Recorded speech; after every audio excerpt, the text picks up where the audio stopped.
No turbulento século X, quando a Bretanha era apenas um mosaico de reinos rivais e terras devastadas por invasões vikings, surge uma figura destinada a alterar para sempre o mapa da ilha. Um príncipe moldado por guerras, educado por líderes lendários e guiado pela visão de algo que nunca existiu antes, uma Inglaterra unificada. Este é Aethelstan, o primeiro rei de toda a Inglaterra. Antes de Aethelstan, a ideia de Inglaterra era apenas um sonho distante. A ilha estava dividida entre reinos que disputavam cada palmo de terra: o Essex, o Baluarte do Sul, Mércia, um poder antigo em decadência, Northumbria, instável e frequentemente controlada por vikings, e East Anglia, marcada por invasões e guerras constantes. As sucessivas incursões vikings desestabilizaram a política local por mais de um século, derrubando dinastias inteiras e impondo nelas zonas de influência nórdica com suas próprias leis. Foi apenas graças aos esforços titânicos de Alfredo, o Grande, que o Essex resistiu e se tornou o último bastião anglo-saxão. Seu sucessor, Eduardo, o Velho, avançou ainda mais, retomando territórios e reorganizando o exército com forte disciplina. E é esse mundo, dividido, ferido e em reconstrução, que Aethelstan recebe. Aethelstan não cresceu como um príncipe comum. Ainda jovem, foi enviado para Mércia e criado por sua tia, Aethelflaed, a lendária Senhora dos Mercians. Ela era uma comandante militar respeitada, liderou tropas contra os vikings e administrou uma das regiões mais instáveis do país. Com ela e com seu marido, o Sr. Aethelred de Mércia, Aethelstan recebeu uma educação completa, aprendeu leis e organização administrativa, estudou táticas militares e estratégias de fortificação, observou como governar cidades e lidar com chefes locais, e ainda praticou artes da diplomacia, que seria uma de suas maiores armas.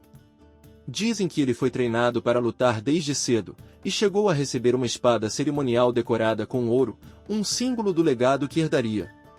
A morte de Eduardo, o Velho, em 924, abriu espaço para disputas internas. Alguns nobres defendiam que o meio-irmão de Aethelstan deveria herdar o trono. Outros não queriam um rei educado em Mércia, temendo que ele privilegiasse aquele reino. Aethelstan teve de agir rápido. Visitou senhorios, consolidou alianças e conquistou o apoio de Mércia, a região mais estratégica da ilha naquele momento. Seu coroamento em Kingston, em 925, não apenas o colocou no trono, mas anunciou ao mundo que ele estava disposto a enfrentar qualquer oposição. Aethelstan iniciou seu reinado com energia incomum. Primeiro, alinhou Mércia completamente ao governo de Wessex. Depois derrotou os remanescentes do Danela e consolidou o controle sobre East Anglia. Northumbria, o reino mais rebelde, foi a chave final.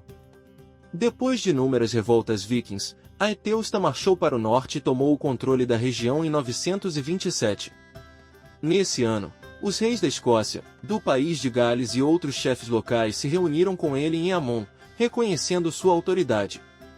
Surge então o título registrado em documentos oficiais, Hecatotius Britanniae, rei de toda a Bretanha. Pela primeira vez, um único governante controlava a maior parte da Inglaterra moderna, politicamente, juridicamente e militarmente. A visão de Aethelstan ultrapassava fronteiras. Ele construiu uma rede diplomática impressionante para a época.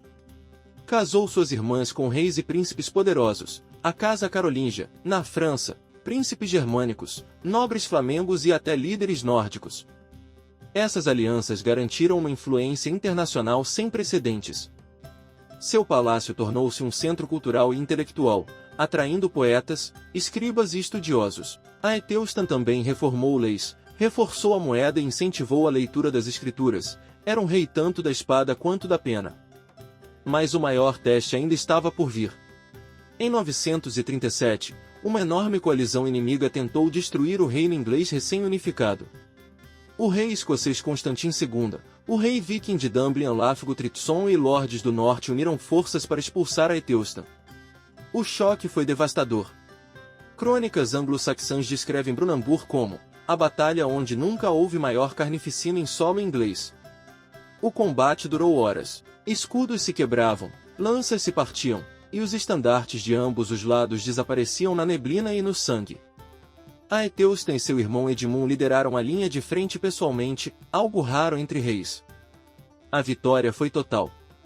As forças inimigas foram destruídas e o sonho de fragmentar a Inglaterra desapareceu ali. Brunanburh não foi apenas mais uma batalha, foi o momento em que a Inglaterra se manteve firme e definitiva como nação. Aethelstan governou até 939, deixando um legado administrativo e militar surpreendente. Ele padronizou pesos e medidas, fortaleceu cidades com novas muralhas, reorganizou leis e incentivou escolas monásticas, aumentando a produção de manuscritos. Sua política externa conectou a Inglaterra ao continente como jamais antes. E sua vitória em Brunanburh se tornou tão marcante que um longo poema épico foi escrito em sua honra, um dos mais famosos da crônica anglo-saxã. Quando morreu, deixou um Reino Unido, estável e culturalmente florescente. A Inglaterra nasceu de seus esforços. Aethelstan foi mais do que um rei, foi um fundador, o arquiteto de uma unidade nacional que resistiria por séculos. E hoje, quando falamos em Inglaterra, estamos falando de uma ideia que começou com ele.